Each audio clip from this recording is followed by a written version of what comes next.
Hello friends, welcome back to electrical fever. एक ऐसा बुखार जो आपको कभी नहीं होने देगा बीमार।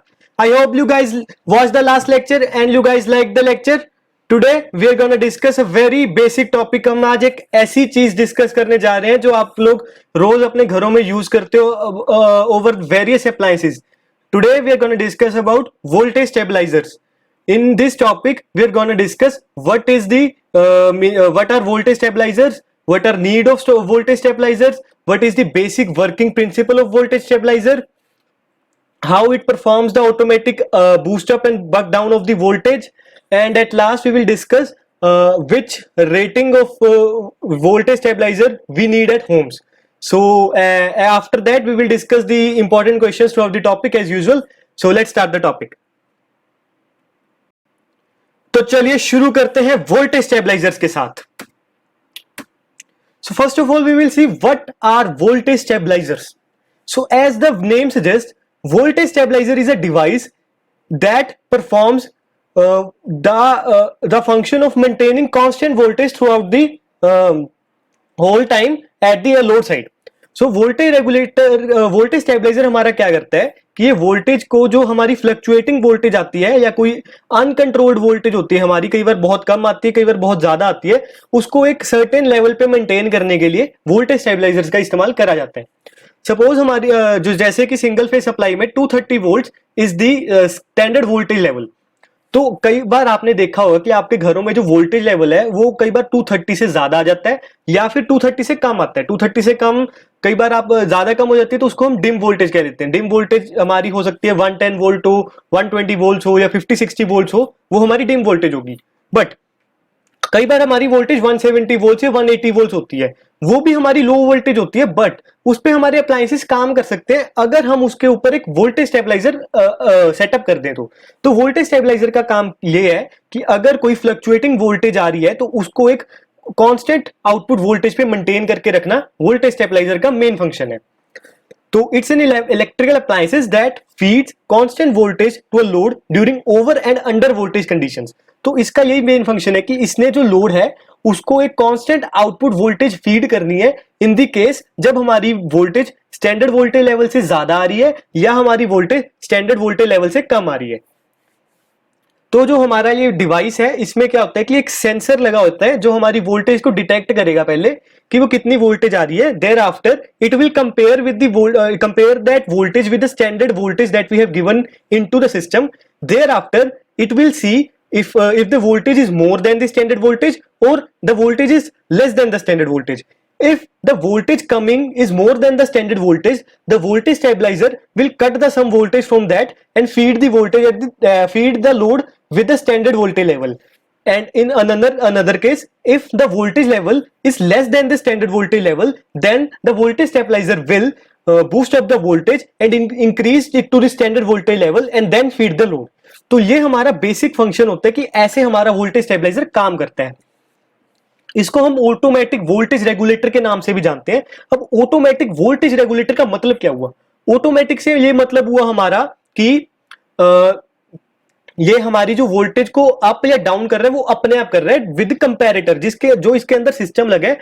मैन्युअली हमने कुछ नहीं करना, ऑटोमेटिकली वोल्टेज को प्लस माइनस कर रहा है. ठीक है, that is the automatic part. Now voltage regulator. Voltage regulator का मतलब है कि ये वोल्टेज को प्लस माइनस कर रहा है, यानी कि वोल्टेज को चेंज कर रहा है. Thereafter the name given voltage regulator. तो इसका टोटल नाम, इसको वोल्टेज स्टेबलाइजर के अलावा हम ऑटोमेटिक वोल्टेज रेगुलेटर के नाम से भी जानते हैं. अब हमारी जो स्टैंडर्ड वोल्टेज है, जैसे हम पहले डिस्कस कर चुके हैं कि वो 220 वोल्ट से 230 वोल्ट होती है हमारी सिंगल फेज सप्लाई के लिए, और 400 या 415 वोल्ट होती है थ्री फेज सप्लाई के लिए. तो थ्री फेज और सिंगल फेज दोनों के लिए हमारे अलग अलग टाइप के वोल्टेज स्टेबलाइजर्स प्रेजेंट है. जैसा कि आप राइट हैंड साइड में देख सकते हो, हमारे पास दो फोटोज प्रेजेंट है. एक तो ये हमारा सिंगल फेज वोल्टेज स्टेबलाइजर है जिसमें एक ही हमारा मीटर लगा हुआ है और एक ही हमारा पॉइंट है एक अप्लायंस कनेक्ट करने के लिए.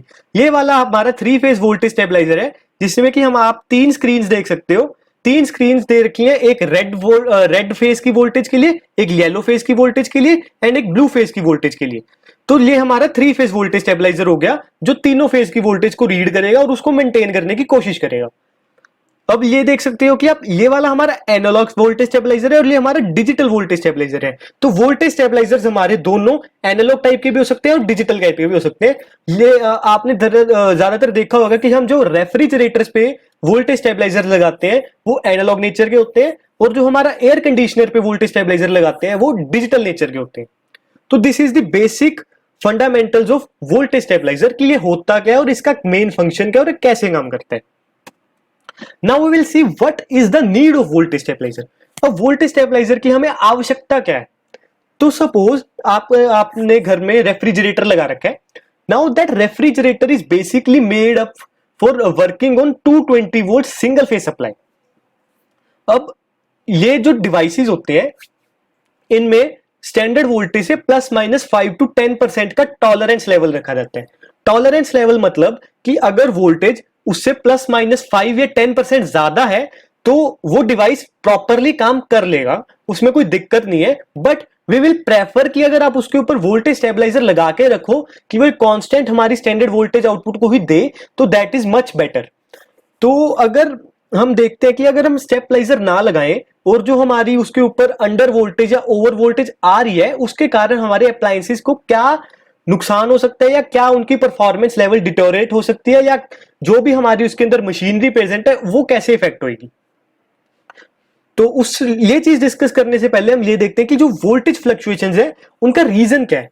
और जो वोल्टेज फ्लक्चुएशंस है वो हमारी ज्यादातर जो आती है वो टर्मिनेटेड लाइंस पे आती है।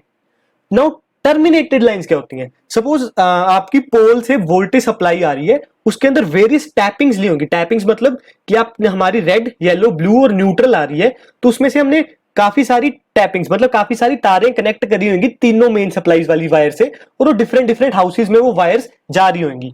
अब जो जिस हाउस में वो वायर अब वो जो वायर आ रही है एक रेड फेज से भी वायर आ रही है उसमें से भी हम डिफरेंट डिफरेंट तारें कनेक्ट करके डिफरेंट डिफरेंट होम्स में सप्लाई देते हैं।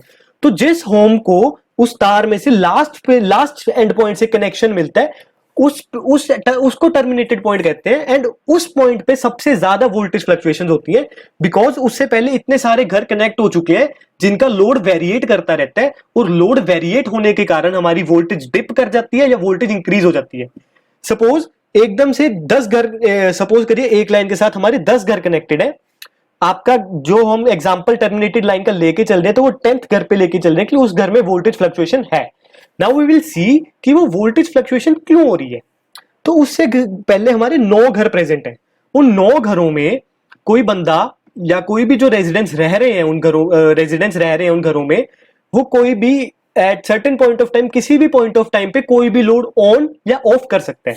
तो सपोज करिए 9 के 9 घरों में एक ही टाइम नहीं कहेंगे, विद इन अ 1 आवर सारे घरों में एसी ऑन हो गए, तब एकदम से लोड इंक्रीज हो गया उस लाइन पे। अब जब एक ही टाइम पे सभी घरों में लोड इंक्रीज हो गया तो जो वोल्टेज हमारी डिप हो जाएगी और लास्ट घर में वोल्टेज फ्लक्चुएशंस काफी कांस्टेंट तरीके से आने लग जाएंगी। तो ये हमारी टर्मिनेटेड लाइन है और ये हमारा वोल्टेज फ्लक्चुएशन का मेन रीजन है कि जो हमारा लोड है वो वेरिएट होता रहता है, ड्यू टू विच वोल्टेज हमारी अप डाउन होती रहती है। This is the reason for voltage fluctuation, और वोल्टेज फ्लक्चुएशन हमारी टर्मिनेटेड लाइन पे सबसे ज्यादा होती है। ठीक, अब मोस्ट कॉमन रीजन हमने क्या, लाइटिंग, इलेक्ट्रिकल फॉल्ट्स आते हैं तो वोल्टेज एकदम से बढ़ जाती है जिससे कि हमारे अप्लायंसेस खराब हो सकते हैं या जिसको हम आम भाषा में कह देते हैं कि वो सड़ जाते हैं। फॉल्टी वायरिंग होगी या पीरियोडिक टर्निंग ऑफ डिवाइस, हम बार बार ऑन ऑफ कर रहे हैं, उसके कारण भी हमारी वोल्टेज डिप हो जाती है। अब देखते हैं कि ओवर वोल्टेज से क्या नुकसान है और अंडर वोल्टेज से क्या नुकसान है। तो first of all we will discuss what are the long time over voltage results, कि अगर हमारी स्टैंडर्ड वोल्टेज से कुछ ज्यादा वोल्टेज आ रही है तो उसका क्या नुकसान हो सकता है हमारे अप्लायंसेस पे। तो एक तो हम कहते हैं कि आम भाषा में कह देते हैं कि बिजली तेज आ रही है तो हम क्या करते हैं, प्रेफर करते हैं कि उसको हम बंद कर दें अप्लायंस को बंद क्यों करते हैं कि जब हमारा एक वोल्टेज स्टैंडर्ड वोल्टेज लेवल से ज्यादा आती है तो करंट की वैल्यू भी इंक्रीज हो जाती है, as current is directly proportional to voltage. तो वोल्टेज हमारी बढ़ गई तो करंट भी बढ़ गया। तो जो वो अप्लायंस है वो एक सर्टेन करंट लेवल पे काम करने के लिए बनाया गया होता है। तो अगर उसको हम ज्यादा करंट फीड करते हैं तो वो डैमेज हो जाता है या सड़ जाता है हमारा। तो फर्स्ट ऑफ ऑल हमारा ये रीजन है कि परमानेंट डैमेज हो सकता है इक्विपमेंट का ओवर वोल्टेज से। Next, insulation damage to the windings. अब जो वाइंडिंग्स है, सपोज रेफ्रिजरेटर है उसमें मोटर प्रेजेंट है, उसके अंदर वाइंडिंग्स होंगी। अब वो वाइंडिंग्स एक certain amount of current handle करने के लिए डिजाइन करी गई है। अगर उसमें हम एक सर्टेन लेवल से ज्यादा करंट पास करेंगे तो उसमें हीटिंग इंक्रीज हो जाएगी, और जब हीटिंग इंक्रीज हो जाएगी तो हमारा जो वो वाइंडिंग्स है वो डैमेज हो सकती है। Thereafter unwanted interruption in the load. अब जो हमारी एक वोल्टेज तेज आ रही है उसके कारण हमारे लोड साइड पे जो भी कुछ कनेक्टेड है वो डिस्टर्ब हो सकते हैं, वो कभी भी बंद हो सकते हैं डैमेज होने के कारण। Thereafter increase losses in cables and associated equipments. अब जो केबल्स में लॉसेज होते हैं वो भी डायरेक्टली प्रोपोर्शनल टू करंट होते हैं, rather than directly proportional current के बजाय करंट स्क्वायर के प्रोपोर्शनल होते हैं। तो वोल्टेज बढ़ी, करंट बढ़ा, करंट बढ़ने के कारण हमारे लॉसेज भी इंक्रीज हो जाते हैं, तो वो भी एक हमारा ओवर वोल्टेज का ड्रॉबैक है। Thereafter derating life of appliance. अब बाय चांस वो आपका जो कोई भी अप्लायंस है वो ओवर वोल्टेज को सस्टेन भी कर गया, बट वो सस्टेन कर गया तो उसकी जो हमारी उसकी परफॉर्मेंस लेवल है ड्रॉप हो जाएगी, बिकॉज वो एक स्टैंडर्ड करंट लेवल से ज्यादा करंट पे काम कर चुका है, जिसके कारण उसकी वाइंडिंग्स या उसके अंदर जो भी मशीनरी है वो डिटोरेट हो चुकी है, थोड़ी सी डिटोरेट हो चुकी है, जिसके कारण उसकी लाइफ कम हो जाएगी या उसकी परफॉर्मेंस भी डाउन हो जाएगी। देयरआफ्टर हम देखते हैं कि अंडर वोल्टेज रिजल्ट्स क्या करती है, माल फंक्शनिंग ऑफ द इक्विपमेंट। तभी हम जब वोल्टेज डिम आती है तो हम प्रेफर करते हैं कि हम अप्लायंसेस बंद कर दें अगर स्टेबलाइजर नहीं लगा हुआ। Thereafter longer working periods, reduce performance. तो अब रिड्यूस परफॉर्मेंस तो होगी क्योंकि उसको एक प्रॉपर अमाउंट ऑफ करंट नहीं मिल रहा जितना कि उस डिवाइस को चाहिए जिसपे वो काम करने के लिए बना हुआ है, तो जब वो करंट नहीं मिलता तो उसकी रिड्यूस परफॉर्मेंस होएगी। Thereafter drawing large currents which further lead to overheating, overheating हो जाएगी बाई चांस अगर करंट ज्यादा आ गया तो। And reduce speed of motor, अगर उसको प्रॉपर वोल्टेज नहीं मिलेगी तो मोटर प्रॉपर स्पीड पे वर्क नहीं करेगी। तो ये हमारी नीड ऑफ स्टेबलाइजर है कि इन सब चीजों को कॉप अप करने के लिए स्टेबलाइजर्स लगाए जाते हैं। Thereafter basic principle of operation. अब इसमें हमें दो डिस्टिंक्ट पर्पसेस के लिए स्टेबलाइजर चाहिए, एक तो हमें ओवर वोल्टेज को कॉप अप करना है, एक हमें अंडर वोल्टेज को कॉप अप करना है। तो ओवर वोल्टेज को कॉप अप करने के लिए हमें बक ऑपरेशन करना है, बक मतलब हमें वोल्टेज कम करनी है।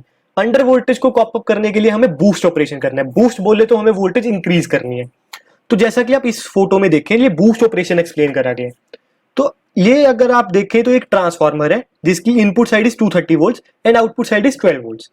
अब आप देखोगे कि आउटपुट पे 242 वोल्ट्स ले रहे हैं, ये आउटपुट पे 242 वोल्ट्स कैसे आ रही है? हमने यहां से सप्लाई ली, ये गई और इसको हमने सीरीज में कनेक्ट कर दिया। ये जो दो वाइंडिंग है उसको सीरीज में कनेक्ट कर दिया, सीरीज में कनेक्ट करा तो वोल्टेज एड अप होगी। यानी कि बेसिकली करा क्या गया कि जो ट्रांसफार्मर अंदर लगा हुआ है कोई भी स्टेबलाइजर के अंदर, अगर तो उसको बूस्ट ऑपरेशन फॉलो करना है, यानी कि वोल्टेज कम आई, सपोज करिए 230 वोल्ट्स हमारी स्टैंडर्ड वोल्टेज है, 210 वोल्ट्स आ रही है, तो उसको हमने बूस्ट अप करके 220 टू 230 वोल्ट्स की रेंज में लेके आना है। तो ये क्या करेगा, 210 प्लस 12 222 वोल्ट्स का आउटपुट दे देगा, जिसपे डिवाइस हमारा आराम से काम कर सकता है। Thereafter comes the buck operation. हमने बक ऑपरेशन में क्या करना है, वोल्टेज कम करनी है, तो देयर आफ्टर देयरफॉर हम क्या करेंगे, इन दोनों वाइंडिंग्स को एंटी सीरीज में अटैच कर देंगे। एंटी सीरीज में अटैच करेंगे तो हमारी वोल्टेज जो है सबट्रैक्ट हो जाएगी और हमारी वोल्टेज डिप हो जाएगी, जो कि हम करना चाहते हैं। सपोज 245 वोल्ट्स की आउटपुट आ रही है तो उसमें से 12 वोल्ट्स कम होकर 233 वोल्ट्स आ जाएगी, which is the very near to the standard voltage levels, और जो हमारा जो डिवाइस है वो डैमेज नहीं होंगे। तो ये हमारे दो बेसिक प्रिंसिपल्स ऑफ ऑपरेशन है एक स्टेबलाइजर के अंदर। देयर आफ्टर की हम इसको ये पूरा ब्लॉक डायग्राम के थ्रू समझते हैं कि वर्क कैसे करता है ये। पहले हमने अनस्टेबलाइज्ड वोल्टेज इनपुट लिया, वो कंट्रोल सर्किट में गया। अब जो कंट्रोल सर्किट है उसको रेफरेंस वोल्टेज से कंपेयर करेगा। वो रेफरेंस वोल्टेज हमारी 230 वोल्ट्स भी हो सकती है, वो 230 वोल्ट्स भी हो सकती है।